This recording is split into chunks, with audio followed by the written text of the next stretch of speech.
No ma'am. This is what I've been doing. I actually saved some seeds. Oh no, see, there's a wasp. Good morning. Welcome back to Sage and Stone Homestead. My name is Heather. I have actually been kind of sick the last couple of days, and it has not been fun at all. When anybody gets sick, it's not fun, but when you have like a whole farm and a whole bunch of kids to look after, it's extra hard. Especially this time of year where it's the summer and things don't stop growing, and so the things that need preserving just back up, and it can be kind of a lot to get back on track, but that's what this video is about.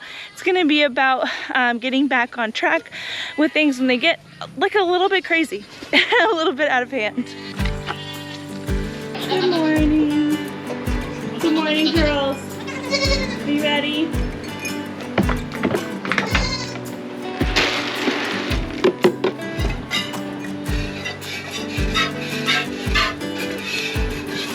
Of course, when you get sick, there's definitely things that just simply can't wait for you to feel better. The garden is a little bit different. Like the garden, there's room to let the garden kind of sit and suffer, if you will, but there's no room for letting your animals not get fed, not get watered, and especially with dairy animals, not getting them milked. So dairy animals can go a few hours really over your normal milking time if needed, and really they could probably go an entire day. What's going to happen is you are risking them starting to leak, starting to get overfull, be uncomfortable and leak, and when they leak, that's when the whole udder is open to infection, because really the only way that bacteria is getting in there is through the teat orifice, and when they're leaking, that's open and bacteria can easily get in. So keeping that in mind is really important. When you don't milk them consistently, they can and will get the signal in their body that maybe they need to produce less milk, so that's a reason to keep up with it as best you can. I only milk once a day here. It's what fits like my schedule the best, and usually I try to get out to the milking barn by about 9 a.m. So I started feeling sick around 5 a.m. on Monday, and I figured, okay, in 4 hours I'll probably be okay, because I'm not the first person in our household to get this sickness, and everybody seems to have had a pretty quick bout of the stomach virus, and then they're pretty much functional. Not me. I should have known better. So that first day, I actually didn't drag myself out to the barn until after 4 p.m., which is that's a long time. That's a long delay from what the goats are used to. Now, thankfully, they have a big old water trough, so they weren't in need of water, and they always have the pasture to graze on. And that's one of the benefits about being sick this time of year, is the food is just growing out on our pasture.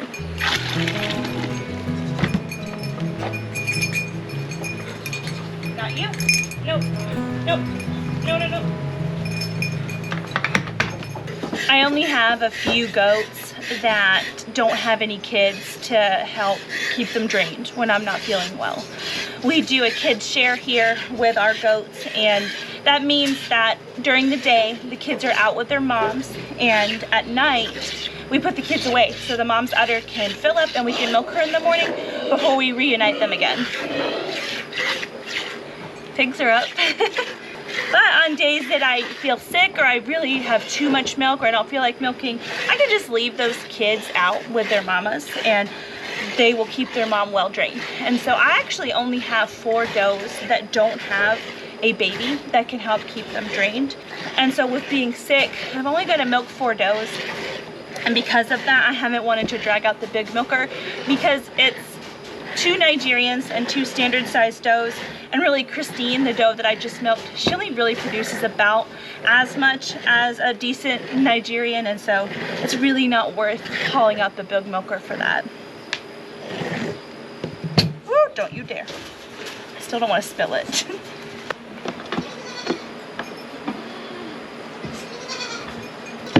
Good girl. I'm feeling pretty good today, and the reason that I'm hand milking right now is because I still don't have the energy to clean the milker.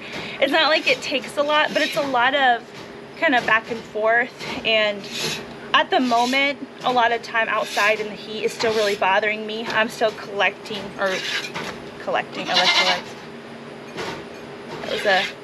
That's a bumblebee. I don't know if you guys saw that. I'm still catching up on getting my electrolyte balance up, and so I'm trying not to overdo it out in the heat, but obviously I have to do what I have to do. So right now, all of this milk is just going to the pigs. What I'm doing is milking the girls out, putting the milk in a pail, and I'm letting it just sit out and clabber. And what that's going to do is it's actually going to ferment a little bit, and it's going to actually become more nutritious as it sits out for the pigs. And it also sort of makes a cheese, like a cheese layer on top. That's a little bit easier for the pigs to eat. We feed our pigs on the ground, and so if I were to just splash milk out on the ground, I mean, they would probably eat it like with a whole bunch of dirt. I can't really say that they'd get a whole lot of benefit out of it. It just seems more beneficial to let it kind of turn to cheese. Another thing that you can do, which I actually might do today, is soak grain in milk. You could feed it to your chickens if you wanted to, if you didn't have any pigs. And that adds protein and fat and nutrition boost for those animals when you just don't have time for the milk, because it's hard enough to keep on top of just normal chores when you're sick. And so to add the weight of the preservation and the harvest during that time, it's just impossible. So we've got milk on tap, which is good. The milk is always going to be here. So if I give the milk to the pigs today, there's fresh milk tomorrow, and that's not a problem. That's not super true as far as the garden goes. The garden just keeps producing a lot like the goats do, but it's not gonna be as dependable. Our garden is kind of starting to die and go by the wayside, and I have a lot of things, like a lot of melons that are starting to attract fruit flies and things, and I've really got to get to those today too. People have asked, can't Levi milk the goats? The answer is technically, yeah, probably. He could do enough to get by, but it would be honestly more stressful on literally everyone, including the goats, than them just waiting for me to be capable. I've shown him how to hand milk before. He doesn't know anything about how to work the milker that I have, but he also isn't used to handling the goats. They can kind of bum rush this door over here and be a lot to handle if you don't really know what to expect. So is he capable of doing what he needs to do? Should he need to do it? Yes. Is it worth it? Probably not, honestly, because really it's ideal to milk at the same time every day, but it's not necessarily detrimental if you're not able to. I'd say as long as you don't make a habit of it. I mean, these kinds of things, like real bad viruses that keep you in your bed, hopefully only happen once every year or every couple of years. And so it's a rare enough occurrence where it's probably not going to do something horrible. No, ma'am.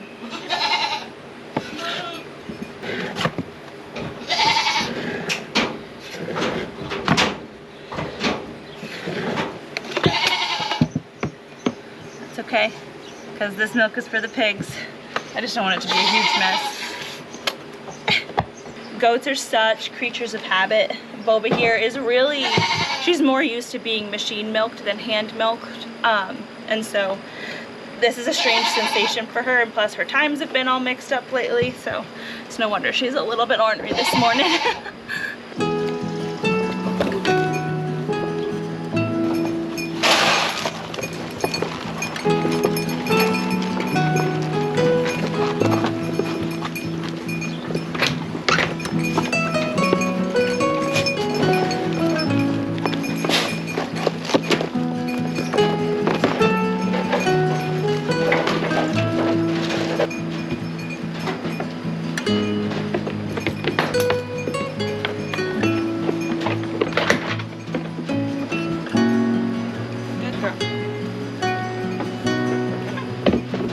Alba's here. I'm not milking her anymore. She is still nursing her triplets, but she's really got to gain weight.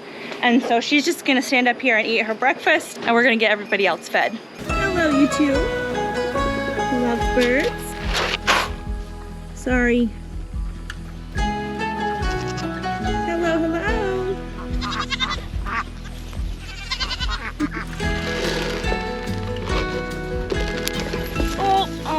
buddy, why? I'm sorry. There you go.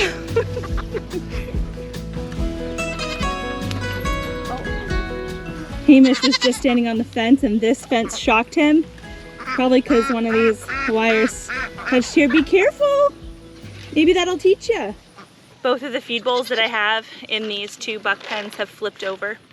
And the entrance to some of these pastures are a little bit further away. So I'm just gonna feed them on the ground today. This is not ideal, but this is like an example of one of those non-ideal things that you do every once in a while, every once in a great while, that really doesn't make a large impact overall, because you can do better when you feel better.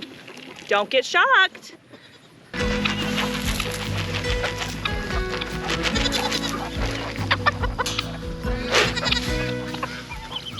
It's down there. The chickens are gonna eat it all. I guess that's fine.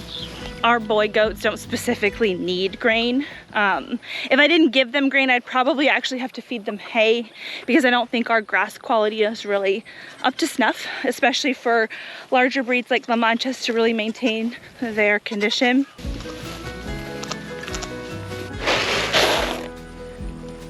And our boys really are. They're gonna come into rut real soon. Actually, a couple of them have started to show signs that they are already starting to come into rut. And when they're in rut, their bodies really are just focused on breeding and not necessarily on eating. And a lot of bucks can lose condition over the breeding season. So try to keep them of good condition before rut starts. You girls hungry? Yeah.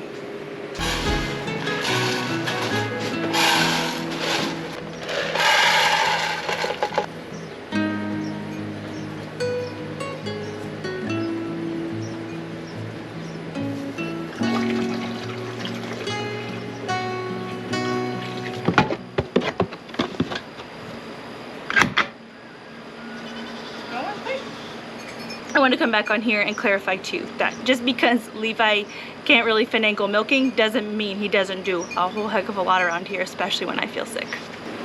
You girls good? Check on you later. There, so milking chores done. Got my pail here. I'm just gonna put some grain in it and let it soak. But I don't have to clean the milk machine, and I don't have to strain and refrigerate milk. So it's like a little bit less that I have to deal with on quite a few fronts, because I also don't have another 1.5 gallons of milk going into the refrigerator that I really can't get to today. Wow. What is this? Toads. Little toad habitat? The toads go here and they jump over the rock. Okay, can you keep it in the shade? There's toads in here. In the middle of the trees here is better. But listen, after you move that, can you guys do your chores? Yeah. Thank you. Stripes. And clearly I got ready for the camera today. Truthfully too, on any given day, there's a lot of hands going into making this homestead function. And so if 1 or 2 are out of commission, it's not a big deal for the rest of the family to kind of pick up where they can and contribute where they can, because each person doesn't necessarily have a huge amount of work that like must be done every day. I've decided too that this is a good opportunity to be candid about my kitchen and what it looks like when 2 grown adults are sick for 2.5 days. So I'm gonna put you guys on a time lapse while I clean this up, because I can't work in here when it is the state that it is. So I've got to clear some stuff out and clean some stuff up.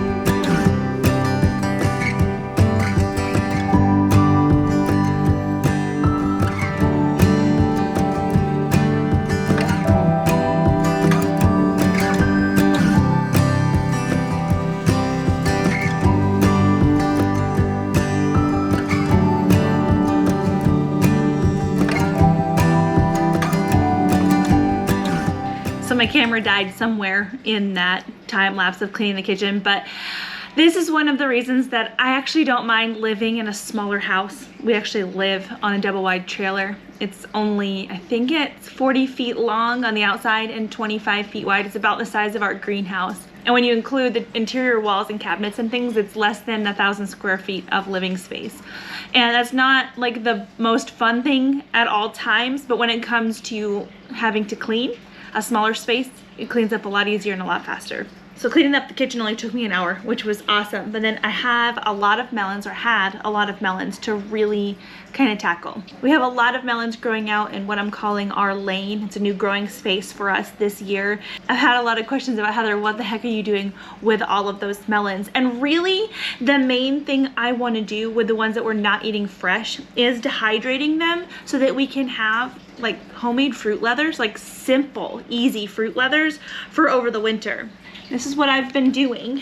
And you can get like fruit leather trays for your dehydrator, or you can find recipes to make fruit leathers out of different fruits and maybe even just put them in a shallow dish inside of your dehydrator and have them that way.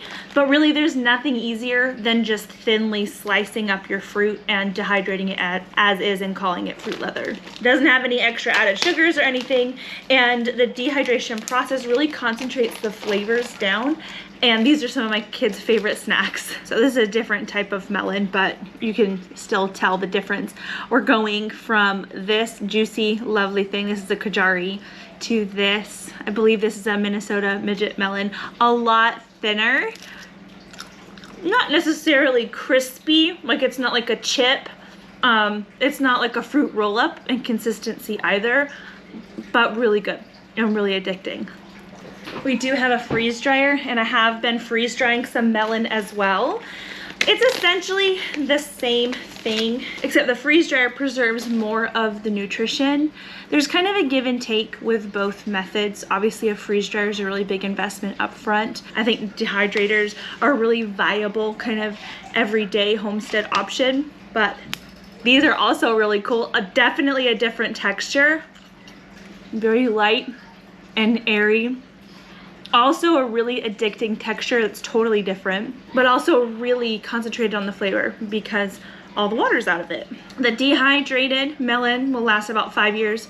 Neither one of these things is going to be lasting that long. That's why I don't have them in like long-term storage options. Like a Ziploc bag really isn't what you should use for long-term storage, but in theory, this freeze-dried melon could last up to 25 years if I had stored it properly, while the dehydrated melon, it'll be 5 to 10 years, kind of depending. But again, these are not projected to last that long. That's not why I put them away. These are probably gonna be gone by January, February because the kids really love them. So I have an Excalibur food dehydrator. It's got 9 trays. I think this is the last melon that I have, but maybe you and I should go out to the lane and double check that because there's probably more out there at this time. The last time I picked melons was last night, but there's a lot of melons out there. There is actually only this last tray left as far as space in the dehydrator, but we should still go out and collect the melons anyway because it doesn't do them any good to leave melons on the vine. They're not like peppers where you can kind of leave those on and use your plants in your garden as a living pantry. Melons have a very short lifespan once they have reached their mature state and their ripe state. So this here is a Kajari melon. It's beautiful. They are this orange stripe on the outside when they are ripe. And I've heard that they can kind of change color or be different colors on the inside. Kajaris for us have always been green on the inside. We've been growing them since 2020, but I've heard of them being yellow too.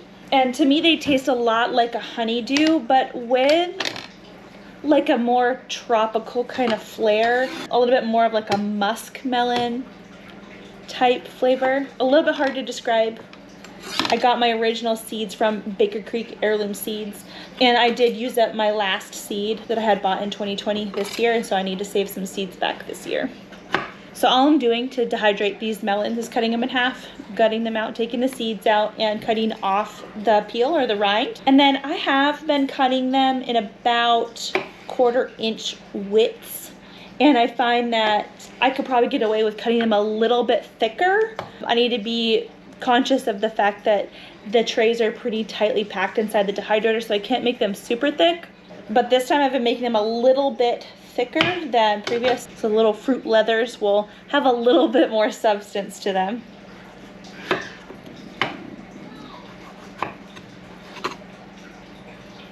Depending on the size of the melon, I'm fitting about 1 to 3 melons per tray, which is pretty good.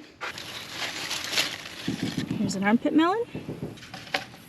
The honeydews that are turning from green to this like pale yellow are seeming done, the ones that we've eaten. I'm gonna leave that on there for right now. The honeydews seem to have a stronger connection to the vine, so I feel like I can wait a little bit longer on those. We're not expecting any rain. Hi, boys! There's a kajari on the ground over there. We've got to go get that. I have to go to the other side. There's one lone spaghetti squash over here, hanging on. Hello, sir. Hello. How goes it? I'm just picking melons. How do my fingers taste? Good? Yep. Looks like we have an explosion. Yep. No good. There's a couple chickens over there. They're kind of hard to see. They'll find it.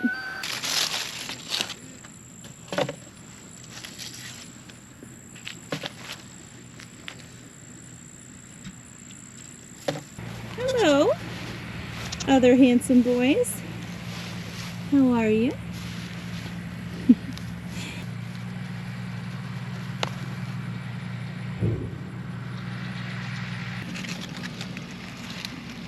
This one's still a little green, even though it started to change and it's not coming off super easily, so I'm gonna leave that one.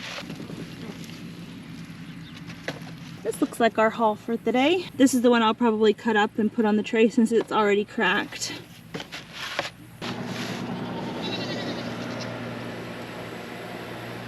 $87, not too shabby.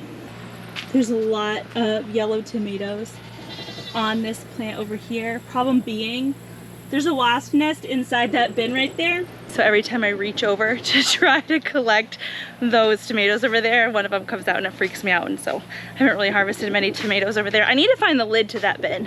That's probably gonna be my solution. We have germination. So you guys recall in the last garden tour that I have, probably the last video that I have, we had started some of the seeds for the fall garden. And it was Sunday evening that I put these in the seed trays, and right now it is Thursday afternoon. So the germination on these was very rapid. I even have some spinach seedlings coming up, which I usually have a really hard time growing spinach, so this looks very promising. I've done somewhat of a sacrilegious bad thing and I've left my seeds out here in the humid greenhouse. It's not really advised to do that. They're out here in the sun. I need to bring them inside. All of the seeds that I planted last week are from this same company, So Right Seeds. Their seed sale is still going on. So if you're seeing this and it's the 18th or before, their seed sale is still going on. I'll go ahead and leave the details. Whoa, no, see, there's a wasp. running. So anyways, I will leave details for the seed sale in the pinned comment below. I don't ordinarily mind the presence of wasps.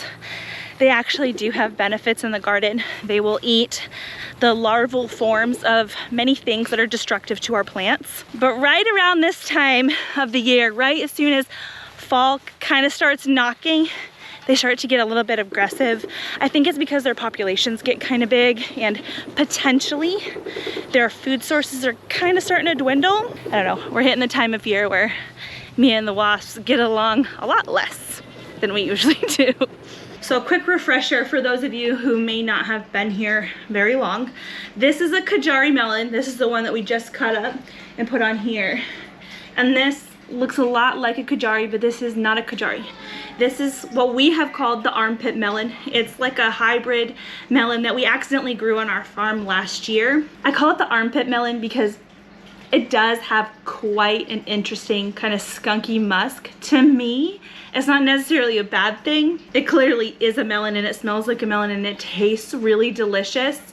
It's got like a honeydew mixed with a cantaloupe type flavor with a very interesting umami type aftertaste to it. Tastes a lot like a tomato in the aftertaste, actually. So something very interesting that I'm noticing is I do have a couple different armpit melon plants that are green on the inside. Now, a kajari is green on the inside, but the armpit melons that I grew last year that have that flavor that I'm talking about, they are orange on the inside. So this is really interesting to have some green ones. And they actually have quite a lot of that like jelly mucilage around the seeds. This is something that I don't really see on any of the melons. It's a lot. So the armpit melon, this isn't really it. Like this is a version of it, but this is not the version of it that I really want to steer towards. The armpit melon showed up in our garden last year, which would have been its first year, the F1 year. And so this is the F2 year. And I was listening to Jess over at Roots and Refuge talk about how like stabilization of genes can take something like 7 or 8 generations. So we have some years before we have some stable genes. And until then, we'll have some weird little creations like this. But what's really cool is we can save back the seeds from the plants that we really like and gear our little melon that we have here to our tastes, which is cool. So these ones that are green on the inside aren't bad tasting. They're very honeydew tasting. This is a lot closer to an actual kajari than what I'm looking for out of the armpit melon. So I'm not saving seeds out of this plant. I actually saved some seeds out of the plants that taste like what I want, smell like what I want, and have the color that I want, which is the orange inside. You can see here, this one has a little bit of a crack, so we'll cut this one open too. See, this is still a little bit underripe. The melons out there are cracking really easily because we have had a lot of rain in the last couple weeks, but this orange is more what I'm looking for. And you can see that the seeds have a lot less mucilage or that slimy, yucky outside to them. Yeah, and it smells right. And I have tasted the ones from this plant, and this one tastes like what I want. So I want to kind of try to hone in on that and save the correct seed. And as you can see, I've put the seeds in water. And it's because of that outside mucilage that I'm doing this. When you're saving seeds from things like cucumbers, melons, probably some squash seeds, but they have a little bit less of this mucilage. Definitely tomatoes, you want to ferment them for a little while. So I put them in here with a little bit of filtered water, and I'm just gonna leave them in this water for a few days, swirl them around. I may end up changing the water out, but I might not necessarily need to. I'm keeping them covered because of fruit flies, but it's loosely covered. And what I'm really aiming for is for that outside mucilage to kind of just dissolve. It'll ferment off, and then I can lay these out on a paper towel, let them dry, and save them from there. I have saved, especially tomato seeds, without fermenting them before, and it's fine, but I think it helps give them a leg up on germination, because once that mucilage kind of dries on the outside of the seed, it's harder for the moisture to sort of enter the seed where it needs to. And that's why the mucilage is there. I mean, it's really designed to be eaten by an animal, go through the animal's digestive tract, which is very acidic, and be able to make it out the other side. That's what that outside cushioning is for. And so we sort of have to mimic that when we're saving the seed in order to get a good amount of germination. So we're fermenting that outside mucilage off. As I mentioned, I have saved seeds before without doing that, and I have had success. So it's probably not like the most important thing to do that, but it doesn't hurt to do things by the book when you can. Go, all full. So I've got them in the dehydrator now, full up, and it's at 135 degrees. And when I have sliced them thinner, it's been taking them about 4 to 5 hours to finish. Right now it's 4 p.m. and so I'll check them before I go to bed. If they're not finished, I will probably turn them off and then start them again in the morning when I wake up, just so I can keep a closer eye on them. I don't necessarily want my fruit leathers to be ultra crispy, and they probably would be if I just left it running overnight. I've done that with things like cherry tomatoes that I want to be nice and crunchy, but with these, not necessarily. Like, I want them to be dry enough where they're not going to mold, but a little bit of give isn't going to be a bad thing. I only briefly touched on talking about our freeze dryer, but I did take a video a couple months ago when we first got it, kind of showing you exactly how it all works. If you're interested in seeing that, I have this video that I took up here. I also have this playlist down here. There's not very many videos, but it shows kind of some of the things that we cook with some of the things that we grow.